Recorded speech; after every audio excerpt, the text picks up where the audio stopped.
Good evening.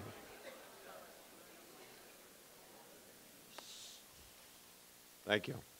I'm Professor Pat Murphy, and I'd like to welcome you all to the second Burgess Lecture for 2011. And I'd like to have I guess from down here, it's more of a shout out to the Burgesses in the back there. It's great to have you with us.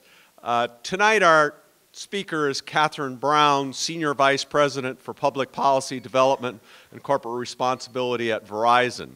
Before joining Verizon in 2002, Kathy was a partner at the law firm of Wilmer, Cutler, and Pickering, and a member of the firm's communications electronic commerce practice, and her focus was on legal and regulatory challenges for communication companies. Previously, she's held a number of leadership positions in the corporate and governmental fields, among them being Chief of Staff of the Federal Communications Commission. And Kathy heads up the corporate responsibility area for Verizon, and under her leadership, they've had several awards in recent years. The Groundbreaker Award for Clean Economy and Network Education Fund for their efforts to foster the development of new technologies and business practice that advance the clean economy. Last year, the Maplecroft Climate Innovation Index, which is included in the Dow Jones Sustainability North American Index and Newsweek magazine's Global Green 100 list. And Kathy personally was honored as top 10 women in sustainability recently. And of interest to all of you in this room, Kathy is the proud mother of a 2008 graduate, Kate Brown. And given Verizon's strong commitment to the area of ethics and corporate responsibility, we're very pleased to have her here giving one of the Burgess Lectures, and you can read the title behind me. So please join me in providing Kathy a very warm welcome back to Notre Dame.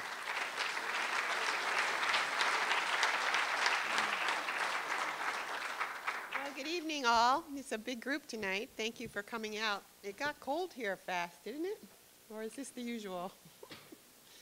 I appreciate this opportunity. Is this on and loud enough? Can you hear me in the back? Okay, thank you. Better, thank you. I appreciate this opportunity to speak to this audience, and in my view, an extraordinary audience of the now and future leaders of American industry. I appreciate, Professor Murphy, the dialogue, the important dialogue that you are pursuing here at Notre Dame and through these Burgess Lectures about what I think is an enormously important issue. I think that we are right now, and I'm going to outline this, I hope, in the next little bit. We're right now on the crossroads, I think, of important decisions for American business. We have probably a once-in-a-generation opportunity for business to lead our country in the right direction, and that is toward long-term sustainable growth that will strengthen our people, our communities, and our country. Whether we take this opportunity right now seems to me to depend on business leaders and the businesses they lead, is whether they embrace the ethic, frankly, that this business school exemplifies, and that is excellence in execution, personal integrity, and an understanding of the greater good. I am privileged to work for a company that asks me daily to concentrate on these very issues and to help focus our corporate strategy on what I believe is an honest, forthright, and continuing attempt to make our aspirations actionable. I'd like to describe for you how Verizon has embraced an ethic and a strategy that we're calling shared success. But I want you, when asked to do these kinds of lectures, it gives you time to think about other things. And so I hope you'll indulge me and allowing me to share some of my own thoughts about these crossroads that I just mentioned. Our economy is not growing. Indeed, every day we hear dire predictions of America's decline, complaints of stifling debt, of bloated spending. Our leaders appear confused about how to respond. Our citizens are angry, dispirited, and convinced by 72% that the country is on the wrong track. The press calls daily for government to do something.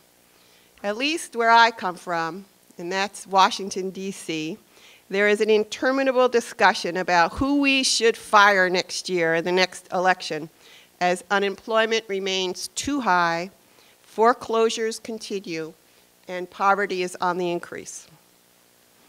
There's no doubt that there are actions that the government can take to boost consumer confidence, to create investor certainty, and to strengthen the safety net for those who are suffering the devastating effects of this great recession. The how to achieve those outcomes is what's being hotly debated in our fractious democracy, even as we meet tonight. But tonight, I'd like to address a different aspect of the debate. How is it that, on the one hand, American business is touted as the engine for future economic growth, while on the other, at the same time, it is condemned as the villain who created the whole mess? Numerous polls tell us that Americans believe both things and both at the same time. So what do our fellow citizens want? They want business to create jobs for themselves and for their children. They want their children to be better off than they are, and for the first time in decades, they don't believe that's going to happen. And they want to be treated fairly as employees and as consumers. They want a new compact with American business. It seems to me then it's a good time, it's a really good time to rethink what is expected of us in business and what would define success. So let's start with this proposition, that the creation of wealth is a necessary ingredient for economic growth. Private enterprise creates wealth that, at least in our economic democracy, is shared among owners, workers, and consumers. Business creates the conditions for an ever-increasing standard of living for the whole of the society. Indeed, Harvard's Professor Benjamin Friedman posits in his treatise, The Moral Consequences of Economic Growth, that a rising standard of living not only results in material benefits for individuals like better health care, longer lives, but it results in a greater moral good. Societies, he says, that experience rising standards of living relative to their own baseline, so wherever they are, if that standard of living is going up, those societies are characterized by increased opportunity for their members, for tolerance, for social mobility, fairness, and stronger democratic institutions. In a follow-up essay that the professor did a number of years after his book, he further argued that the corollary is true, that decreasing standards of living results in the weakening of social cohesion, and move the society not toward the moral good, but the other way. So he says we should care deeply about economic growth. So what is causing this disconnect in the current relationship of citizens to business? If the inherent business of business is good, if it's inherently good, why are we not enjoying a high reputation at this moment? Jack Bogle, in his fabulous little book, Enough, gives us some straightforward and compelling insights. He is the founder of the Vanguard Fund, one of the best producing funds out there on Wall Street. And I had the pleasure of listening to him at our CEO's annual senior leaders meeting. And I think I know why he was brought in to talk. Mr. Bogle cites profit-taking, not profit-making, profit-taking, as the source of the current financial crisis. He faults too much speculation and not enough investment for killing long-term sustainable growth. It was and is the short-term, extravagant profit-taking of the few that wiped out the value for the many. It was this practice, this way, this ethic in business that, in my view, resulted in the broken compact. Because it was what created the disaster that has just rippled through our economy and through the world. Bogle eloquently calls upon business to return to long-term, sustainable value creation that is rooted, in his words, in stewardship and trust. I've commented elsewhere on how this exhortation captures both the requirement of financial stewardship as well as environmental stewardship. More about that in a minute. Lynn Sharp-Payne at the Harvard Business School has put her finger, in my view, on the other cause, and that's the disconnect between financial decision-making and ethical discernment. We all sort of know what was right or wrong about putting capital expense in the expense column and what happened at Enron. We understand really clearly that that was wrong. But so many of the decisions we make day in and day out have ethical components to them. And this idea about ethical discernment, it seems to me, is enormously important. Her book, Value Shift, describes quite accurately, in my view, the kinds of value-laden decisions that corporations have to make every day, decisions for which there is no written code to refer. Her discussion of an ethical compass has been very important in our work at Verizon in creating a culture of long-term value creation resting on core values that are actionable. These thinkers, and I know thinkers here at Notre Dame, have taken us to the crossroads. They're pointing a way for a new compact and a new way for business to conduct itself. Michael Porter and Mark Kramer, in their article, Creating Shared Value, lay out an approach that resonates with us at Verizon. They conclude that the key to reinventing capitalism and spurring new growth is a realignment of business interests with the interests of the societies in which business operates. To invest in business models and enterprises that solve the very vexing and real problems that are important to real people, even while pursuing profit. So the notion is that one can actually do two things at once. And the authors are quite leery of do-good programs and business philanthropy that is divorced from the focus of the business. They argue that shareholder value and stakeholder value must be aligned to realize shared value. This approach, we think, grounded on the commitment to strong core values, will restore faith and trust in the power of business. So, about Verizon. Verizon is a large, complex business. We build and operate high-speed wired and wireless networks here in the US, and we own and operate what is the internet backbone. We are the connection between this country and 140 others, over which the commerce, the internet traffic, all of that culture travels between and among the nations of the world. Those networks are the platform for the digital revolution that is currently the only engine for growth that's still working in the world.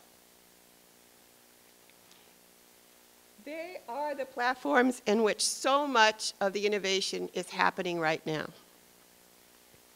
We employ almost 200,000 people, and we've invested over $90 billion in the last 5 years.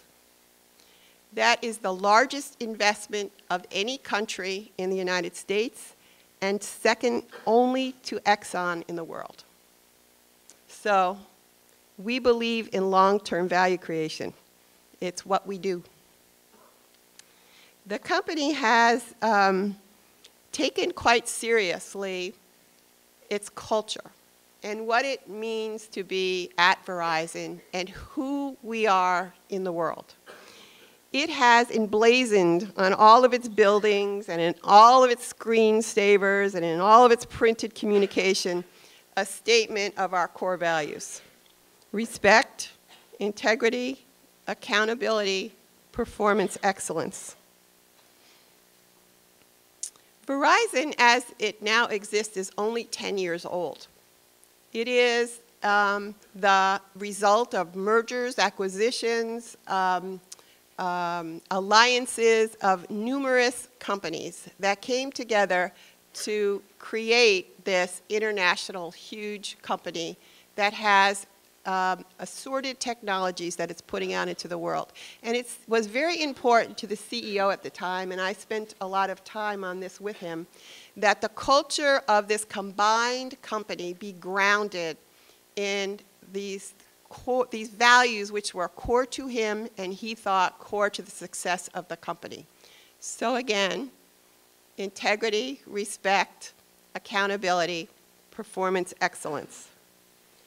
Our new CEO, who is Lowell McAdam, who was the head of the wireless company and now has been made the CEO of Verizon, while Ivan Seidenberg has moved to the chairmanship of the board in a executed transition.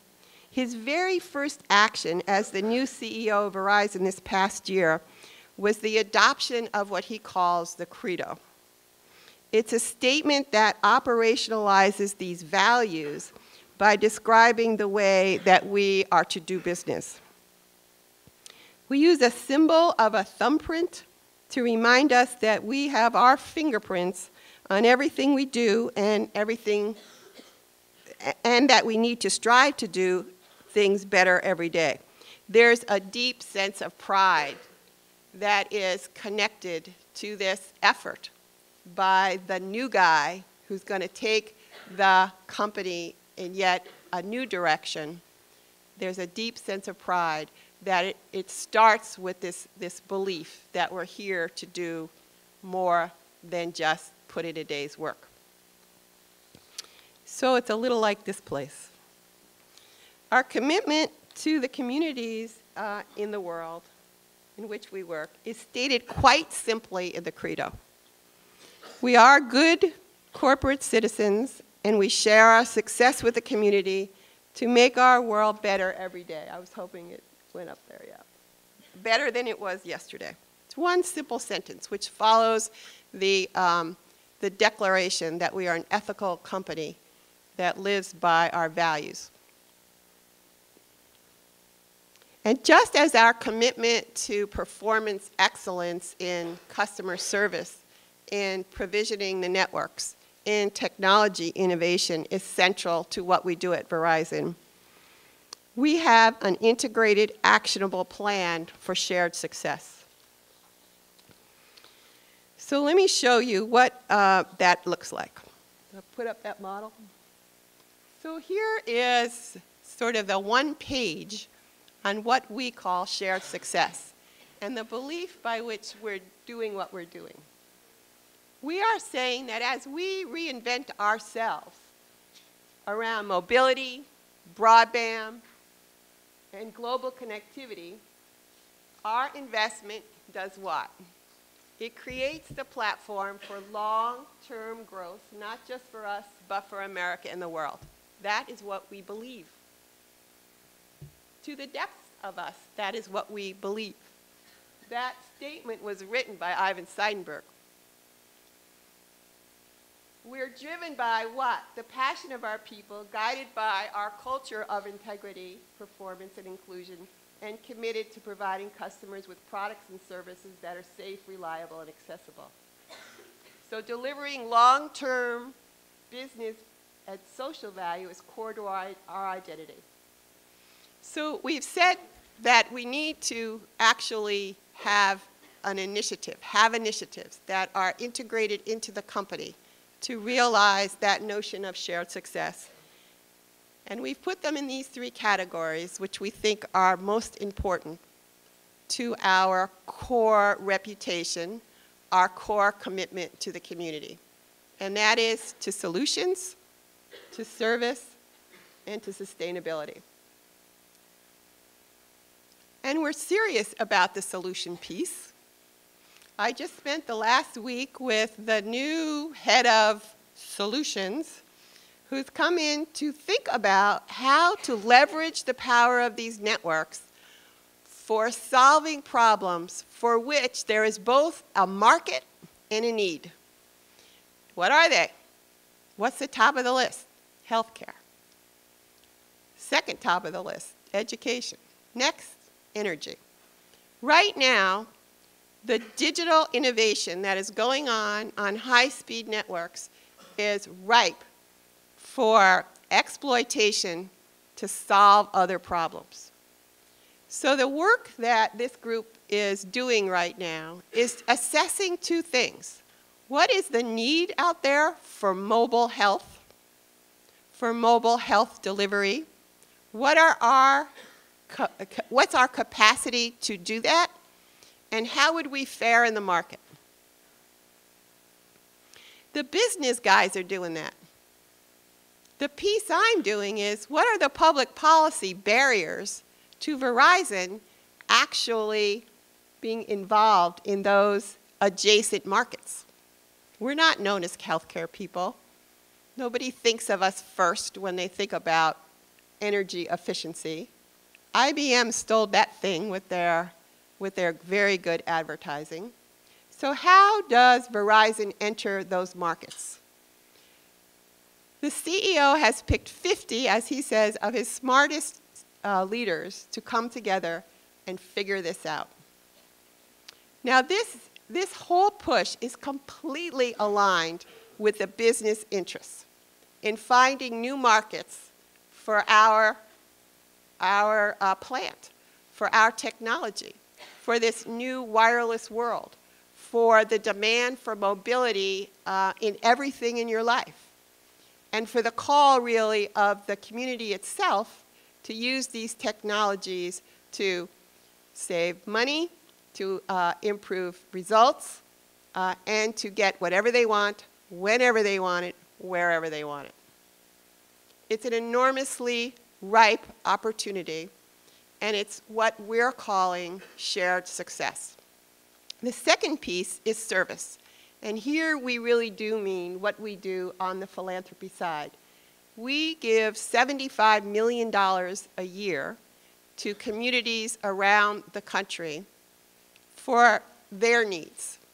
And we're trying to focus that giving on communities that want to use technology to see if they can't solve problems. It almost is like a little incubator, but done with real grassroots kind of efforts. It's very exciting to be involved in that. And the third area is sustainability.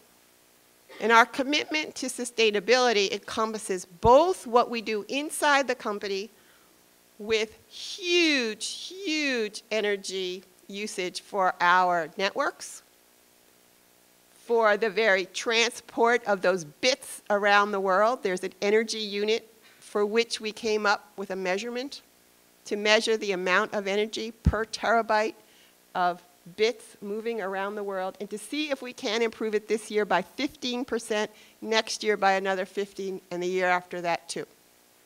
We have the second largest fleet in the United States of those trucks and those cars, and we've been looking at alternative energy, trying to figure out what to do about electric energy, very difficult with the infrastructure. And yesterday I just sat with the CEO to talk about what we're going to do with natural gas. Looks like, after a very big meeting he had with FedEx, that there might be a way for the largest fleet owner in the country and we to start to do something to do what? To create a market. Our products and services, similarly, that we sell into the market, we want to ensure that they are equally sustainable. So those devices, that they're made with sustainable material, that the life cycle we're paying attention to, that the recycling efforts are responsible, and that the supply chain lives up to the same code that we do. So we think when taken together, Verizon can and does make a difference. We can and do keep our promises. And we can strengthen the trust that our customers, our fellow citizens have in our company, and we can strengthen the pride of our people. None of this happens without leadership. The kind of relentless attention to execution that is passionate about service, excellence, and people. Verizon has strong, competent leaders. They can exhaust us with their drive to do better every day, the drive to perfection, and this notion of wait, not enough. Your best is still for tomorrow. But they can accelerate us as well when the result of our work is a better world. So a couple of thoughts about leadership. I look at this audience and I know that you are thinking yourselves about what it is going to be like to enter this pretty complex world that, by the way, is full of problems but full of opportunity. And it seemed to me that unless you're Sergey Page, maybe one of you are here, or Bill Gates, that you're probably not going to go out the door as the leader. You're probably going to go out the door as a follower. And it seems important, in my view, that you have a notion of what you do as a follower when really you'd like to lead, but nobody's going to let you just yet. And so I just had a couple of small thoughts. First, don't go to a company that you don't agree with their ethics. So I suggest you take a hard look at that before you even take the job. And we were just talking at dinner. Everyone now tells you they're green, by the way. And everyone now tells you that they're responsible and that they have a corporate responsibility officer. Go read the reports just like you would read a financial report. You wouldn't take someone's word that they have the best technology without reading the report. So I would do the same here. Second, work for a boss that you respect and who's smarter than you. Someone who you can learn from some more and who you can go and ask the questions to. Someone who you wish you could be like, someone you may be someday. And then, you got to be a good follower. You got to trust the leader, but you got to verify. If you have some of those bad feelings, you have to find a way to be able to figure out why. You have to know whether you're in the right place at the right time or the wrong place at the wrong time. And that means you have to be alert, you have to be thoughtful, and you have to be questioning. And that's not easy. I watch it in my own big company. It's not easy for me, and I've been there 10 years. It's not easy for someone who walks in the door.